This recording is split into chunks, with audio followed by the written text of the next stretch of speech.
L'économie congolaise est fortement secouée par la chute du prix du baril du pétrole et la pandémie à coronavirus. Suivant les principaux indicateurs macroéconomiques, l'économie est plongée dans une récession. Ainsi, face aux élus de la Chambre basse du Parlement, le chef du gouvernement a présenté les axes prioritaires du cadre budgétaire 2021-2023, une politique budgétaire qui se ferait conformément au plan national de développement PND. Dans ce contexte,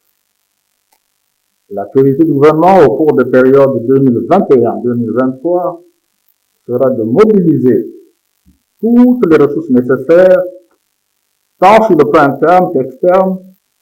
pour atténuer les effets directs du choc liés à la COVID-19, tout en poursuivant l'exécution des mesures structurelles dans le cadre des établissements des fondamentaux économiques du pays. Ainsi, le gouvernement s'emploiera à poursuivre la mise en œuvre des mesures de réforme entamées depuis 2016 et celles adoptées dans le cadre du programme de facilité élargie de crédit conclu avec le Fonds monétaire international le 11 juillet 2019. À titre de rappel, les objectifs visés dans le cadre de ce programme sont les suivants: établir la stabilité macroéconomique du pays, compris la viabilité de la dette, réaliser une croissance économique plus élevée et plus inclusive, améliorer la gouvernance afin d'accroître l'efficience